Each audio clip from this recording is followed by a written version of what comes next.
সকাল থেকে সাতক্ষীরা শহরের খান মার্কেটের নওয়াব ডায়াগনস্টিক সেন্টারে নানা বয়সী রোগীদের ভিড়। মেডিসিন বিশেষজ্ঞ চিকিৎসক এবাদুল্লাহকে দেখাবেন তারা।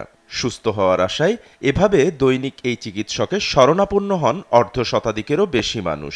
বিশ্বাস আর আস্থা নিয়ে আসা এসব রোগীরা চিকিৎসকের পরামর্শে সুস্থ হয়ে উঠছেন মাত্র 10 টাকার বিনিময়ে। টানা 44 বছর ধরে এভাবেই সেবা দিচ্ছেন গরিবের ডাক্তার খ্যাত এই চিকিৎসক। এখানে নেই পরীক্ষা নিরীক্ষা করার নামে বাড়তি টাকা আদায়। প্রয়োজনের তাগিদে পরীক্ষার দরকার পড়লে সেটির ফিও তুলনামূলক অনেক কম, জানান রোগী ও তার স্বজনরা।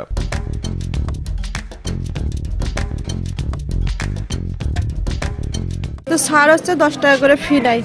এটা সাতক্ষীরাবাসীর জন্য গর্বের বিষয়। আমার 3টি পরীক্ষায় আসছে, এখানে বর্তমানে আসছে 320 টাকা, অন্য জায়গায় নিত 600 টাকা। আমরা গরিব মানুষের ডাক্তার, এখানে 10 টাকা দিলেই আমরা ডাক্তারের কাছে ডাক্তার দেখাতে পারি আর অনেক সুবিধা পাই বলি আমরা সব এখানে আসি। গরিবের বিশাল সহায়তা করে। 10 টাকা ডাক্তারের ফি আছে, এটা তো 10 টাকা তখন ডাক্তার ফি নেই।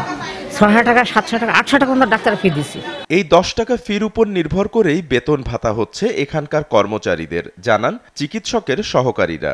সব ভ্যানালা রিক্সালারা যা আছে, গরিব মানুষ দরিদ্র সব আমাদের এখানে, জনখাটা মানুষ সব আমাদের এখানে এসে চিকিৎসা করে। ওনারা তো অন্য জায়গায় যেতে পারে না। অন্য জায়গায় গেলে একটা 800 টাকা ফি আছে, 4000 টাকা পরীক্ষা, আর আমাদের এখানে 500 টাকা, 400 টাকা, 300 টাকা, এর মধ্যে রোগীরা সব বাড়ি চলে যেতে পারে। সমাজের অসহায় হতদরিদ্র মানুষের চিকিৎসা সেবা নিশ্চিত করতে সামাজিক তার দায়বদ্ধতা, জানান গরিবের ডাক্তার। রাজশাহী মেডিকেল থেকে MBBS পাস করি এবং তারপর আমার পোস্টিং হয় কালীগঞ্জ উপজেলায়। সেখান থেকে আমি 5 টাকা ফি নিই।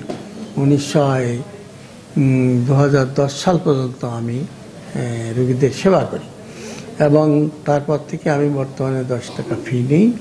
এটা আমার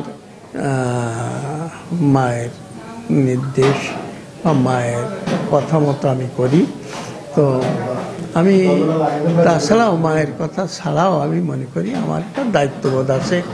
আমি এদেশের মানুষ, এদেশের গরিব দুস্থ জনগণের সেবা করা একটা পবিত্র কাজ। আমরা সবাই জানি যে মানুষ খালি হাতে দুনিয়া থেকে চলে যাবে, কিছুই নিয়ে যেতে পারবে না। তো আমি একটা কবিতায় দেখেছি, মানুষ মানুষের জন্য, জীবন জীবনের জন্য, মানুষের দুঃখ কষ্টকে আমি ব্যথা পাই, তাদের উপকারের জন্য আমি আগ্রহী হই। তো আমার এই প্রতিষ্ঠানটা আমি অনেক দিন থেকে ধরে রেখেছি। গড়ে প্রায় 70-80 জন লোক আমি রোজ চিকিৎসা সেবা করে আসছি। আর জেলা প্রশাসক বলছেন বিষয়টি অন্যদের জন্য একটি শিক্ষণীয়। মানবতার জন্য কাজ করা কিন্তু প্রত্যেকটা মানুষের দায়িত্ব। কিন্তু মানুষের জন্য আমরা মানুষ কাজ করব, এটা কিন্তু আসলে ধর্মের শিক্ষা, এটা আমাদের পেশাগত শিক্ষাও। কিন্তু যে আমাদের প্রজাতন্ত্রী কর্মচারীকে বলা হয়েছে, যে আমাদের সংবিধানে বলা হয়েছে যে সবসময় জনগণের সেবা করার চেষ্টা করা প্রজাতন্ত্রী কর্মী নিযুক্ত প্রতিটি নাগরিকের দায়িত্ব।